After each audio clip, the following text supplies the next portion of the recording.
Summer शेष है नहीं पाप का भागी केवल ब्याध। जो तटस्थ है समय लिखेगा उनका भी अपराध। नमस्कार मित्रों, आज हम बात करेंगे चंडीगढ़ से संबंधित, चंडीगढ़ के मतदाता, चंडीगढ़ के जो उम्मीदवार हैं दो बड़े पार्टियों से, कांग्रेस और भारतीय जनता पार्टी से, और चंडीगढ़ के कुछ मुद्दों पर भी चर्चा हम करेंगे। हम राजनीति में तटस्थ इसलिए नहीं रह सकते क्योंकि समाज और राजनीति मुख्यतः बिल्कुल सीधे तौर पे जुड़े हुए हैं। परिवार के बाद दूसरे नंबर पर राजनीति समाज को सबसे गहराई से छूती है। और पिछले 2 दिनों में मनीष तिवारी जी ने 2 बातें कही हैं। एक, उन्होंने ये कहा है, उन्होंने टंडन जी को, संजय टंडन जी जो भारतीय जनता पार्टी के लोकप्रिय उम्मीदवार हैं, उन्होंने चुनौती दी है उनको बहस के लिए।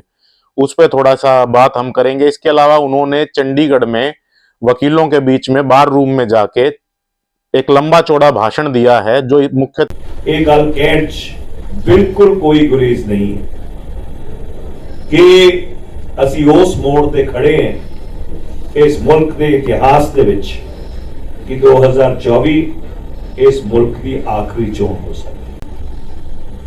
जे मैं चोण लड़ रहा हैगा हिंदुस्तान का जिहड़ा संविधान है, जिहड़ा डॉक्टर बाबा साहब भीमराव अंबेडकर जी ने सानू दिता है, हिंदुस्तान की संविधान सभा ने उन्हें सिरजिया, उस संविधान नू बचाउण वास्ते, वो संविधान एब्रोगेट ना होवे, ओदी हिफाजत होवे, तो मैं चोण लड़। इस बात पर केंद्रित है जिसमें वो कहते हैं कि मैं इसलिए चुनाव लड़ रहा हूं क्योंकि मुझे जो है ना संविधान की रक्षा करनी है।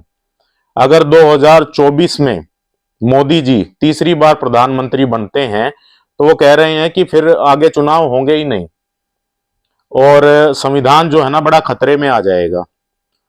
तो इन चीजों पे हम चर्चा करेंगे, तो आप जुड़े भी रहिए और कृपा करके, क्योंकि चंडीगढ़ के मतदाता, चंडीगढ़ के लोगों पर केंद्रित ये वीडियो है, चंडीगढ़ के उम्मीदवारों के ऊपर ये केंद्रित है, तो कृपा करके इसको जरूर शेयर जरूर कीजिएगा।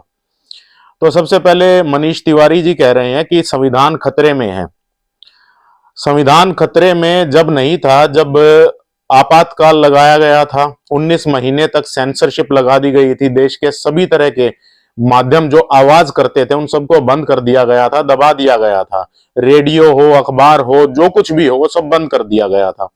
उन्हें तब संविधान खतरे में नहीं लगा जब विपक्ष की आवाज को जेल में डाल दिया गया था और सारे माध्यम उन्होंने बंद कर दिए थे। उसके बाद इलाहाबाद हाईकोर्ट का फैसला ना मानते हुए इंदिरा गांधी हमेशा से समर्पित जुडिशरी चाहती थी, वो न्यायालय का समर्पण चाहती थी। तब उनको संविधान कभी खतरे में नहीं लगा, ना ही मतलब उन्होंने उस समय संविधान को खतरे में माना जब श्रीमती इंदिरा गांधी जी ने सीनियोरिटी को दरकिनार करके जूनियर जजेस को सुप्रीम कोर्ट में सीजीआई बना दिया था। तब भी उनको संविधान कभी खतरे में नहीं लगा। इंदिरा गांधी ने 42वां संशोधन किया और संविधान के अंदर प्रस्तावना में, देखिए संविधान में अमेंडमेंट होते हैं, हर सरकार करती है, लेकिन प्रियम्बल में प्रस्तावना में अमेंडमेंट कर दिया गया। प्रस्तावना में धर्मनिरपेक्ष शब्द को ऐड कर दिया गया। उसमें विपक्ष से सलाह नहीं ली गई, एक तरफा वो फैसला कर दिया गया। तब मनीष तिवारी जी को संविधान कभी खतरे में नहीं लगा। उसके अलावा यूपीए की सरकार में राहुल गांधी ने सत्यमेव जयते लिखा हुआ अध्यादेश सार्वजनिक रूप से मीडिया के सामने फाड़ दिया। इसका मतलब यह है कि राहुल गांधी जी सुपर गवर्नमेंट थे, सरकार से बड़े थे। हम अकेले में भी ये सोचते हैं कि ये सरकारी डॉक्यूमेंट है, हम इसको फाड़ें तो इसका क्या परिणाम होगा। आप जिस डॉक्यूमेंट पे सत्यमेव जयते लिखा होता है उसको फाड़ते नहीं है, उसको फाड़ेंगे तो आप 100 बार आपके दिमाग में जाएगा कि मैं क्या कर रहा हूं। ठीक है, इस पे मेरे देश का मेरे देश का मुख्य वो है, प्रतीक है, मैं इस डॉक्यूमेंट को कैसे, उन्होंने वो डॉक्यूमेंट मीडिया के सामने फाड़ दिया था। तब उनको कभी, मनीष तिवारी जी, आपको कभी उस समय संविधान खतरे में नहीं लगा। आर्टिकल 356 का प्रयोग करके 90 से ज्यादा बार चुनी हुई सरकारों को गिरा दिया गया। तब मनीष तिवारी जी आपको कभी संविधान खतरे में नहीं लगा। कितने ही ऐसे मौके, कितने ही ऐसे वाकया हैं जो कांग्रेस के समय आए 55 साल के उनके कार्यकाल में हुए, कितने ही ऐसे वाकया हैं जब मनीष तिवारी जी को कभी संविधान खतरे में नहीं लगा। आज वो कहते हैं संविधान खतरे में है। मनीष तिवारी जी कुछ समय पहले ऐसी चर्चा थी कि वो भारतीय जनता पार्टी में आ रहे हैं। अगर वो उनको टिकट ना मिलती तो कहीं ना कहीं वो भारतीय जनता पार्टी में आ भी जाते, लेकिन आज उनको संविधान खतरे में लग रहा है और वो संजय टंडन जी की से बहस करना चाहते हैं। मैं बहस वाले विषय पे आता हूं। देखिए, मनीष तिवारी जी, आप लुधियाना और आनंदपुर साहब से सांसद रहे हैं। चंडीगढ़ में केवल 6.5 लाख लोगों पर एक सांसद आता है, जबकि लुधियाना में 26 लाख की आबादी पर और 22 लाख की आबादी पर लगभग आनंदपुर साहब में एक सांसद जो है ना चुन के आता है।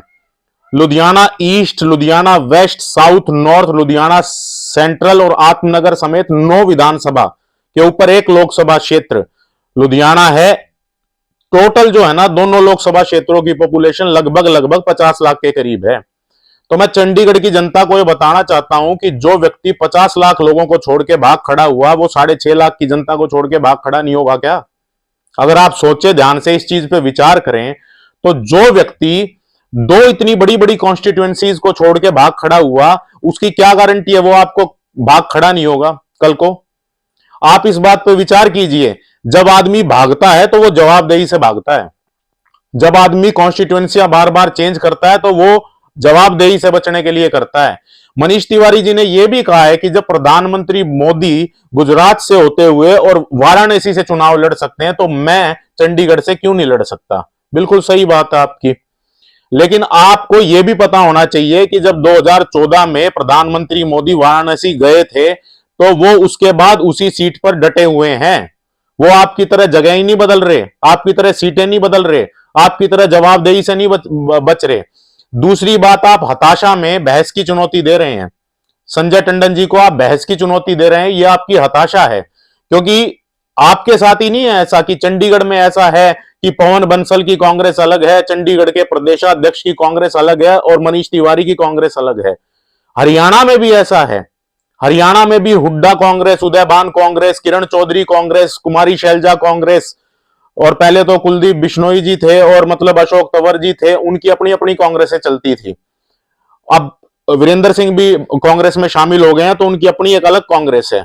ऐसे ही पंजाब में कांग्रेस में गुटबाजी है, इसी तरीके से राजस्थान में अशोक गहलोत और सचिन पायलट कांग्रेस है, इसी तरीके से छत्तीसगढ़ में, इसी तरीके से पूरे भारत में है। भारत में अगर आप स्टेट्स को छोड़िए, आप सेंट्रल में जाइए, राहुल गांधी कांग्रेस, सोनिया गांधी कांग्रेस, खड़गे कांग्रेस, प्रियंका गांधी कांग्रेस, केसी वेणुगोपाल कांग्रेस, जयराम रमेश कांग्रेस। अगर आप सेंट्रल में जाते हैं, केंद्र में देखते हैं तो वहां भी कांग्रेस इतने ही भागों में बटी हुई है। अब आप इतने हताश हो चुके हैं कि आपको यह पता है कि 50% कांग्रेस तो चंडीगढ़ के नेता जो है ना छोड़ चुके हैं और भारतीय जनता पार्टी में शामिल हो चुके हैं। बाकी की बची कांग्रेस जितनी भी है वो आपके खिलाफ है, बाहर निकल रही है। आपको जनसभाएं करने वाले नहीं मिल रहे हैं, आपको ऐसे लोग नहीं मिल रहे हैं जो आपको कहीं पे समारोह में बुला ले, कोई जनसभा कर ले, कहीं पे आपको मतलब आमंत्रित कर लिया जाए। आपको ऐसे लोग तक नहीं मिल रहे हैं जो हमें सूचना है। तो आप उस हताशा में जो है ना इस किस्म की बातें कर रहे हैं। ये एक व्यक्तिगत बात मैं आप पे ये इसलिए कह रहा हूं क्योंकि आप ये देखिए, आप इतनी बड़ी बड़ी कॉन्स्टिट्यूएंसीज को छोड़ के आ गए, उनकी जवाबदेही से भाग खड़े हुए, तो चंडीगढ़ जैसे शहर में आप नहीं टिकेंगे। आप यहां से भी भागने की कोशिश करेंगे क्योंकि सोनिया गांधी जी रायबरेली छोड़ के चली गई हैं, जहां से वो 5 बार चुन के आई थी। अब वो राजस्थान से राज्यसभा में आई हैं। आपके राहुल गांधी जी अमेठी छोड़ के भाग खड़े हुए हैं। आप वहां से भाग के आगे यहां पे तो कोई मतलब ऐसा बहुत बड़ा काम नहीं हुआ। ये कांग्रेस का कल्चर है, ये उनकी कार्यशैली है। वो हार नहीं स्वीकार करते, वो अपने आप में परिवर्तन नहीं करते, वो बैसाखियां खोजते हैं और भाग खड़े होते हैं। ये उनका कल्चर है। अब मैं बात करता हूं संजय टंडन जी पे। आज उनका ये इंटरव्यू आप कोई भी देख सकता है, ये अखबार है आज का 2 मई का। ये लगभग सभी पेपर्स में टंडन जी का ये इंटरव्यू आया हुआ है। ये सभी पेपर्स में, इंग्लिश के में भी है, हिंदी में भी है। इसमें टंडन जी ने अपना जीतने के बाद का रोड मैप बताया है कि वो किस तरीके से इस शहर के काम करवाएंगे। उन्होंने बताया है कि मैं 100 दिन की एक कार्य योजना बनाऊंगा और मैं जो है ना ये इस बात का पूरी तरीके से मैं सुनिश्चित करूंगा कि मैं केंद्र सरकार और चंडीगढ़ के प्रशासन के बीच में एक तरीके से माध्यम बन सकूं कि काम जो है तेजी से भी हो और सुचारू रूप से भी हो। चंडीगढ़ अब तक जब 2014 में कांग्रेस सेंटर से गई थी तो केवल 5 शहरों में पूरे भारत में मेट्रो थी। अब 21 शहरों में पूरे भारत में मेट्रो है और मे भी आने वाले समय में चंडीगढ़ शायद 22वां शहर बन जाए। अगर टंडन जी अगर शब्द की इसमें गुंजाइश मुझे कमी लगती है, टंडन जी भारी मतों से जीतेंगे, 4 जून को नतीजा आएगा और वो जो है ना इस 100 दिन की कार्य योजना में पूरी तरीके से उन्होंने बताया, आप इसको पढ़ लीजिएगा कि वो किस तरीके से चंडीगढ़ में को 22वां शहर बनाना चाहते हैं कि चंडीगढ़ में मेट्रो आए, चंडीगढ़ के लोगों को कनेक्टिविटी मिले, बेहतर ट्रांसपोर्ट मिले। जिस प्रकार से 500 करोड़ रुपए लग के चंडीगढ़ का जो रेलवे स्टेशन है वो बड़ा आधुनिक हो गया, जिस तरीके से 300 किलोमीटर के चंडीगढ़ के अंदर जो है ना साइकिल के ट्रैक बने हैं, बिल्कुल उसी तरीके से जो है ना चंडीगढ़ में आगे विकास कार्यों में तेजी लाई जाए, इस किस्म का उन्होंने पूरा रोड मैप इसमें बताया है। तो आप जो है बहस करने की बजाय ये सोचे तिवारी जी कि वो मुद्दे कौन से हैं जिनको आप उठाएंगे या बात की जा सकती है, या जिन मुद्दों पे आप जो है ना बात करते हैं। संविधान गाने से कुछ नहीं होगा, क्योंकि लोग जो है ना वो मुद्दे सुनना चाहते हैं। जिस मुद्दे पे आप बात करते हैं लोग ये सुनना चाहते हैं आप उन शहरों को क्यों भाग खड़े हुए, आप उनकी जवाबदेही से क्यों बच के आगे, जो कि एक देश पंजाब का औद्योगिक कैपिटल है और एक जो है ना धार्मिक कैपिटल है। आप उन दोनों शहरों की जनता को क्यों छोड़ के भाग खड़े हुए, आपने आप तक जवाब नहीं दिया। आपसे यह भी पूछा गया था कि आपने अब तक चंडीगढ़ में कितनी रातें बिताई हैं, आपने उसका भी जवाब नहीं दिया। जहां तक टंडन जी की बात है तो आप सब इस बात को बखूबी जानते हैं कि वो पिछले 4 दशकों से 40 साल से इस शहर में लगे हुए हैं। उन्होंने चंडीगढ़ की क्रिकेट एसोसिएशन को एक राष्ट्रीय दर्जा दिया है, चार्टर्ड अकाउंटेंट है वो, बैलेंस शीट को बखूबी समझते हैं, अर्थव्यवस्था की उन्हें बेहतर समझ है। इसके अलावा उन्होंने विरासत है उनके फादर बलराम जी दास टंडन जी अमृतसर से लड़ते थे, 7 बार विधायक रहे, कभी मतलब हारे नहीं वो। उसके अलावा वो वहां के बाद मंत्री भी रहे हैं और गवर्नर तक भी मतलब पहुंचे हैं। तो उन्होंने उनकी ये एक तरीके से उसके बाद वो 1977 में चंडीगढ़ आ गए थे, तब से वो चंडीगढ़ में बसे हुए हैं 1977 से आज तक। ऐसा पहली बार है कि चंडीगढ़ में सच में जो चंडीगढ़ के लोगों की मांग थी कि एक लोकल उम्मीदवार हमें दिया जाए जो 24/7 हमारी जो है ना उस तक पहुंच बनी रहे, पहुंच सुनिश्चित हो, हम अपने काम करवा सकें, वो मांग पूरी हुई है। और मैं समझता हूं भारी से भारी जो कि ये शहर जो है ना गांव में, कॉलोनियों में और शहर का जो शहरी इलाका उसमें विभाजित है, हर जगह से भर के बहुमत आ रहा है। कांग्रेस के नेता भी भारतीय जनता पार्टी में बड़ी तादाद में अपनी जो है ना अब भूमिका निभा रहे हैं आने के बाद उन्होंने। उसके बाद जो है ना आप केंद्र के मुद्दे भी देखेंगे तो ये विकास का जो यज्ञ है इसमें चंडीगढ़ भी अपनी आहुति देगा एक कमल के रूप में। तो ये सारी बातें हैं जो टंडन जी आने वाले समय में अपना विजन रख रहे हैं और तिवारी जी हताशा और निराशा में ऐसे उल जलूल बयान दे रहे हैं।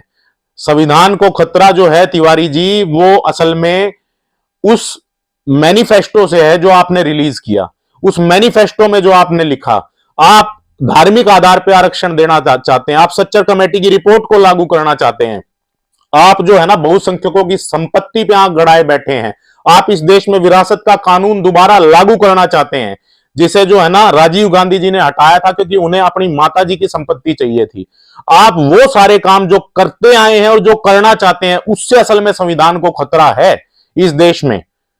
तो चंडीगढ़ के लोगों से मेरी अपील है कि भारी से भारी संख्या में बाहर निकलिए, मतदान कीजिए और भारी से भारी संख्या में संजय टंडन जी के को विजयी बनाइए ताकि आपका जो है ना शहर जो है ना वो और बढ़िया तरीके से विकास के पथ पर अग्रसर हो सके। बहुत बहुत धन्यवाद मित्रों।